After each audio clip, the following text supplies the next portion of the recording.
तो સૌથી મહત્વપૂર્ણ સમાચાર અતિકના દીકરાનું એન્કાઉન્ટર। જી હા, વધુ મહત્વપૂર્ણ આ એક સમાચાર આવી રહ્યા છે। અતિકના દીકરાનું એન્કાઉન્ટર કરવામાં આવ્યું છે।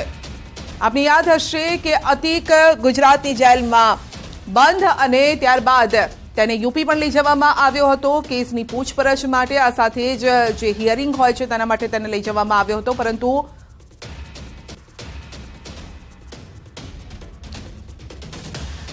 तो यूपी एसटीएफे कर्યું છે એન્કાઉન્ટર। અતિકના દીકરા અસદનું એન્કાઉન્ટર કરવામાં આવ્યું છે। ગેંગસ્ટર અતિકના દીકરાનું એન્કાઉન્ટર यूपी एसटीएफे એન્કાઉન્ટર કર્યું છે। ઝાંસીમાં અસદનું એન્કાઉન્ટર કરવામાં આવ્યું છે। સૌથી અગત્યપૂર્ણ આજના સમાચાર છે અતિકનો દીકરો જેનું નામ અસદ અને તેનું એન્કાઉન્ટર, કારણ કે એ પણ આ જ બધી ગતિવિધિઓમાં જોડાયેલો હતો તેના પિતા સાથે। अंजाम देना है तो असद का एनकाउंटर झांसी में किया गया है। असद के मामले पे या पूरे गुरगांव के मामले पे उत्तर प्रदेश के डीजीपी का दो टूक ये कहना था कि एनकाउंटर की परिभाषा ये होती है कि अगर किसी ने सामने से वार किया या फिर वो भागने की कोशिश करे तो पुलिस के पास एक ही विकल्प होता है और वो है एनकाउंटर। 5 लाख का इनामी असद ना सिर्फ गिरफ्त में आया बल्कि उसका एनकाउंटर हो चुका है। इस वक्त की सबसे बड़ी खबर, अब अशरफ तक ये खबर पहुंचेगी, अब ये अतीक तक खबर पहुंचेगी।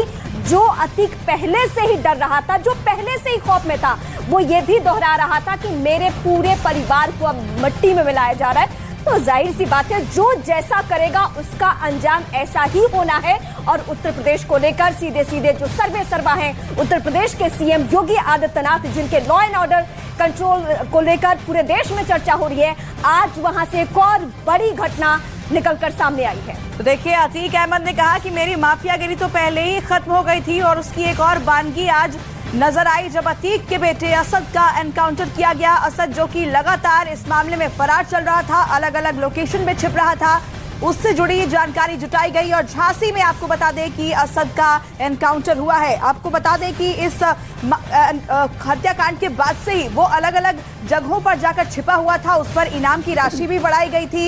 इस पूरे मामले का मास्टरमाइंड और जो केस पुलिस की तरफ से दर्ज किया गया था उसमें नामजद था असद, अतीक का बेटा, जो लगातार फरार चल रहा था। लेकिन देखिए, मिट्टी में मिला दिया जाएगा उसकी बानगी देखी गई। एक बार फिर से उत्तर प्रदेश पुलिस की तरफ से, यूपी एसटीएफ की तरफ से इस हत्याकांड को लेकर कार्रवाई जो लगातार की जा रही है। अब उसमें असद जिस पर 5 लाख का इनाम था उसका एनकाउंटर कर दिया गया है। पिछले दिनों ही दिल्ली से 3 उसके मददगार गिरफ्तार हुए थे और कहा यह जा रहा था कि उनसे असद की लोकेशन के बारे में पता लगाया जा रहा है, क्योंकि उन्होंने उसके छिपने में काफी ज्यादा मदद की थी। और उसी बिना पर जब ये जानकारी आगे जुटाई गई तो देखिए, झांसी इस जगह पर असद का एनकाउंटर हुआ। असद यानी अतीक का बेटा, जिस पर 5 लाख का इनाम था। अब अतीक तक ये खबर पहुंचेगी तो आखिर अतीक का क्या रिएक्शन होता है, ये भी देखने वाली बात।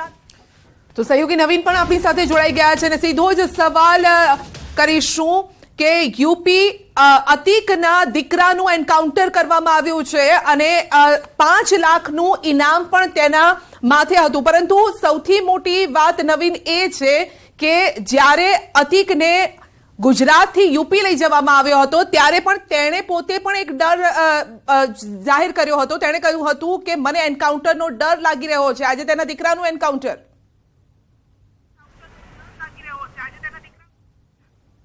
બિલકુલ, અસદનું એન્કાઉન્ટર થયું છે અને ગુલામનું એન્કાઉન્ટર થયું છે। અસદ જે છે તે શૂટર હતો અને ગુલામ પણ શૂટર હતો, પણ મહત્વની વાત છે કે અસદ જે છે તે અતીક અહેમદનો ત્રીજો છોકરો છે। અતીક અહેમદના 5 છોકરાઓમાંથી 2 નાબાલિગ જે બાળ સંરક્ષણ ગૃહમાં છે, 2 જે મોટા છે એ જેલમાં છે। પરંતુ અસદ જેને આ ફાયરિંગ કર્યું હતું, શૂટિંગ માર્યું હતું ઉમેશ પાલને, તે કેસમાં અસદ વોન્ટેડ હતો, તેની પર 5 લાખનું ઇનામ જાહેર કરવામાં આવ્યું હતું। ઝાંસી તરફ તેને એન્કાઉન્ટર કરવામાં આવ્યું છે અને તેની પાસેથી હથિયારો પણ કબજે કરવામાં આવ્યા છે। મહત્વની વાત એ છે કે જે રીતે અતીક અહેમદ વારંવાર કહી રહ્યો હતો કે તેની પર જાનનો ખતરો છે અને ક્યાંક ને ક્યાંક તેનું પણ એન્કાઉન્ટર થઈ શકે છે, જેને લઈને તે વારંવાર સવાલ ઊભા કરી રહ્યો હતો। હવે જે રીતે અસદનું એન્કાઉન્ટર થયું છે ત્યારે અતીકનું પણ રિએક્શન જોવા જેવું હશે, કારણ કે તે પણ એકદમ ગભરાઈ ગયો હશે અને જે રીતે તે પોતે વારંવાર આક્ષેપ કરતો હોય છે કે તેની પણ ગાડી પલટી મારી શકે છે, કારણ કે 2 વાર એને અહીંથી યુપી લઈ જવામાં આવ્યા છે। તો અસદ જે છે તે એન્કાઉન્ટર બાદ હવે અતીક અને અશરફ અને જે બીજા આરોપીઓ છે તે લોકોમાં પણ ડરનો માહોલ જરૂરથી ફેલાઈ ગયો હશે। બિલકુલ નવીન, કારણ કે એ વખતે પણ એણે એ જ ડર વ્યક્ત કર્યો હતો કે મારું એન્કાઉન્ટર થઈ શકે છે। અહીંયા અમદાવાદથી જ્યારે એને લઈ જવામાં આવતો હતો યુપી અને ત્યારે એણે આ વાત જાહેર કરી હતી. હવે આ જે આજનું જે અપડેટ છે અને આજનો જે આખો કિસ્સો છે, ઘટના જે બની છે તેના દીકરાનું એન્કાઉન્ટર, સાચી વાત છે અને જે રીતે આપ પણ કહી રહ્યા છો તે રીતે પણ અતિક પણ ફફડી ગયો હશે આજે. તેને પણ જે ડર સતાવી રહ્યો હતો અને જે કારનામા તે કર્યા છે તેનો ડર તેને નહોતો, પરંતુ આજે કદાચ એ ડર ખરેખર મહેસૂસ કરતો હશે કે જ્યારે દીકરાનું એન્કાઉન્ટર કરવામાં આવ્યું છે.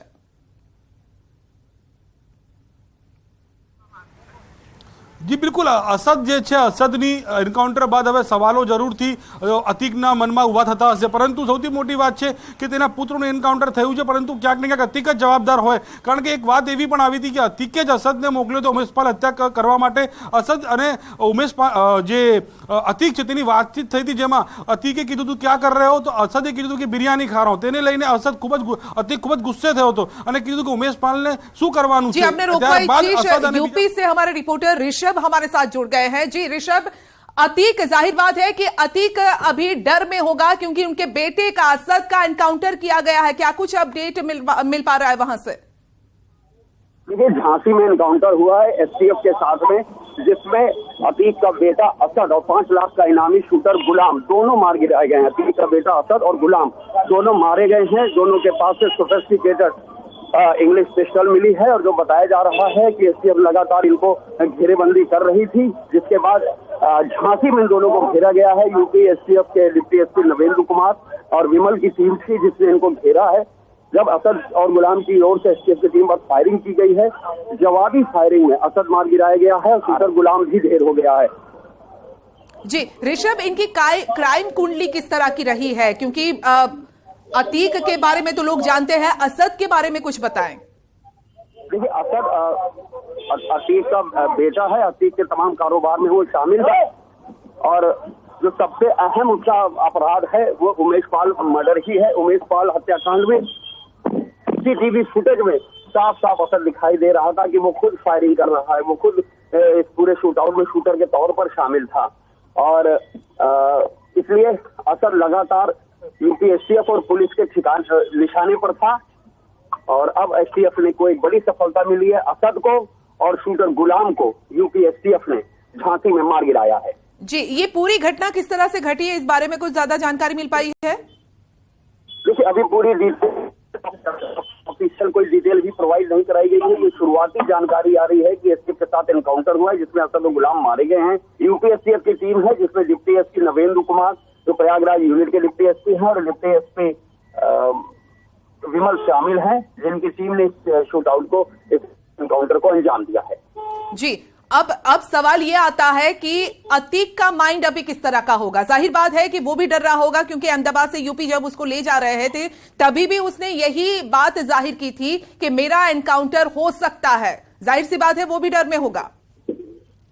देखिए, बिल्कुल ये बात बिल्कुल है. अतीक इस वक्त सीजीएम कोर्ट में है और उसको पुलिस कस्टडी रिमांड में जो अर्जी डाली थी उस पर बहस पूरी हो गई. उसमें कुछ ही देर में फैसला आने वाला है. जी, अच्छा, इस बारे में ज्यादा खुलासे ऑफिशियली कब हो सकते हैं, इस बारे में कुछ जानकारी? जी, कुछ देर में उत्तर प्रदेश पुलिस ऑफिशियली इस पूरे मामले की जानकारी देगी. हाँ जी, और मीडिया तक ये बात कैसे पहुंची, एनकाउंटर की बात किस तरह से पहुंचाई गई? देखिए, सोर्सेज ने भी कंफर्म किया है कि झांसी में एनकाउंटर हुआ है जिसमें असद और गुलाम मारे गए हैं. एसटीएफ के साथ ये एनकाउंटर हुआ है और मौके से सोफिस्टिकेटेड इंग्लिश वेपन भी बरामद हुए हैं. बताया जा रहा है वो पिस्टल बरामद हुई है जो उमेशपाल शूटआउट में इस्तेमाल हुई थी. जी, गुलाम के बारे में कुछ और बता पा रहे हैं आप?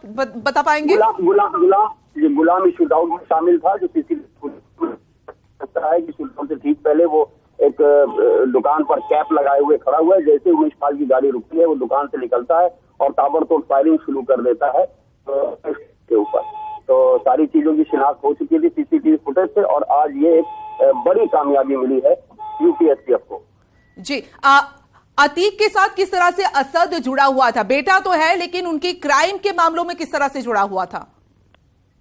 देखिए, ये तो अभी तमाम बातें खुल के सामने नहीं आई. उसकी बहुत ज्यादा उम्र नहीं थी, लेकिन ये बात बिल्कुल सही है. अतीक के तमाम कामकाज में वो उसको असिस्ट करता था, उसका दखल रहता था और उमेशपाल ही शूटआउट एक ऐसा मामला था जिसमें असद खुल के सामने आया है और उसको खुद सीसीटीवी फुटेज में गोली चलाते हुए देखा जा सकता है. जी, ये सीसीटीवी जो फुटेज सामने आए हैं इस बारे में और कुछ बता पाएंगे?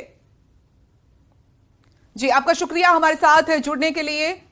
તો ઝાંસીમાં અસદનું એન્કાઉન્ટર કરવામાં આવ્યું છે, જો કે ઓફિશિયલી ડિટેલ્સ બસ થોડીક જ વારમાં આપની સામે પણ આવશે।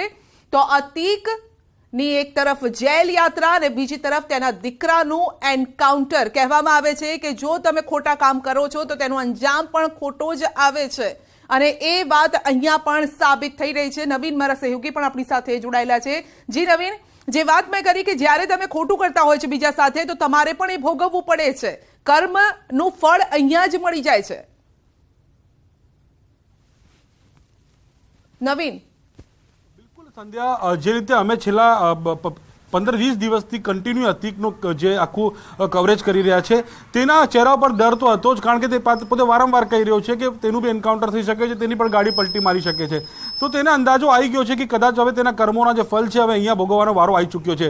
અસદની વાત કરીએ તો અસદને ક્યાંક ને ક્યાંક અતીકે જે રીતે ભડકાયો હતો, અતીકે જે રીતે તેને કીધું કે ભાઈ ઉમેશ પાલ આપણને ગાળો બોલી રહ્યો છે, ઉમેશ પાલ સાંભળતો નથી, તો એક તેને જે રીતે તેને સબક શીખવાડવું જોઈએ। અને એક વાત એ પણ સામે આવી હતી કે જ્યારે અસદે ફાયરિંગ કર્યું હતું ઉમેશ પાલ ઉપર ત્યારે જે અતીકની પત્ની છે તેને પણ ખૂબ જ ખોટું લાગ્યું હતું, તે રડવા માંડી હતી કે કેમ અતીક અસદને જે છે અહીંયા ઢકેલવામાં આવ્યા છે। ત્યારે અતીકે કીધું કે શેર કા બચ્ચા, આ પ્રકારની વાતો પણ સામે આવેલી છે। તો એટલે ક્યાંક ને ક્યાંક હવે જે અસદ વોન્ટેડ હતો અને અસદ ત્રીજા નંબરનો પુત્ર છે અતીકનો, કેમ કે અતીકના 5 પુત્રોમાં 4 તો જેલમાં છે, 2 બાળકો છે એ બાળ સંરક્ષક ગૃહમાં છે, ત્રીજા નંબરનો અસદ જે હતો તે વોન્ટેડ હતો અને તેનો એન્કાઉન્ટર જે થયું છે, જે સામે આવી રહી છે વાત, ક્યાંક ને ક્યાંક અતીકને ઝટકો લાગ્યો છે, અશરફને ઝટકો લાગ્યો છે, સાહિસ્તાને ઝટકો લાગ્યો છે અને તમામ એ લોકો જે ગ્રુપના મેમ્બર તે લોકોના જે છે જે આખું પ્લાનિંગ કરતા હતા તે લોકોને ઝટકો છે। યુપી પોલીસ હવે અન્ય જે આરોપીઓ ફરાર છે તે લોકોની તપાસ પણ શરૂ કરી રહી છે। એક તરફ અતીકને કોર્ટમાં હાજર કરવામાં આવ્યો છે અને બીજી તરફ એન્કાઉન્ટર, આ બે મોટી ઘટના યુપીની છે અને યુપીથી આ સામે આવી રહી છે।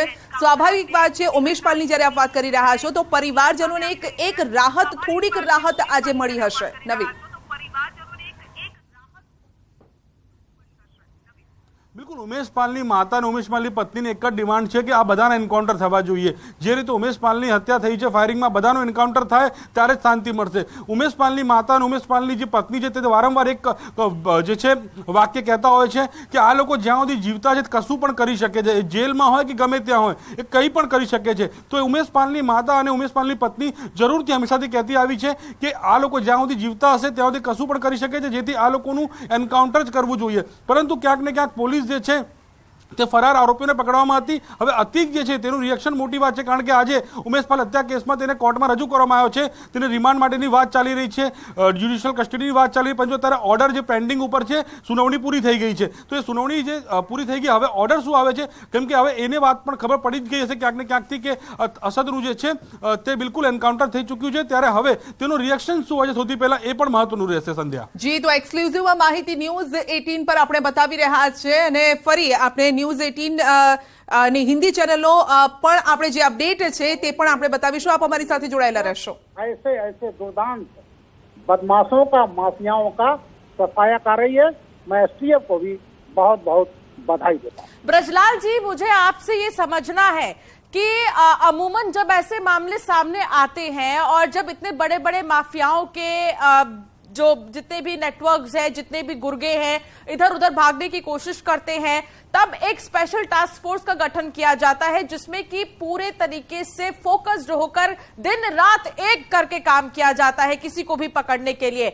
ऐसे में वो कौन सी चुनौतियां आती हैं या फिर अपराधी आपको किन चीजों से भटकाते हैं कि आप उन तक ना पहुंच पाए? ऐसा है, ये जो बड़े अपराधी हैं, हाँ, इनके पास पैसे बहुत हैं और इनके समर्थक न केवल प्रदेश में और अन्य प्रदेशों में है। जैसे असद को दिल्ली में पनाह मिला, हाँ, इसको मेरठ में पनाह मिला, नेपाल में पनाह मिलता है, बिहार में पनाह मिलता है, जो शहाबुद्दीन कभी था जो मर चुका है।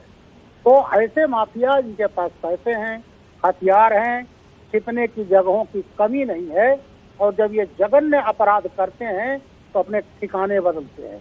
संसाधन बहुत हैं, ये सर्विलांस से भली तरह से परिचित होते हैं, किस तरह से सिम बदलते रहते हैं, 50 इनके पास सिम होते हैं।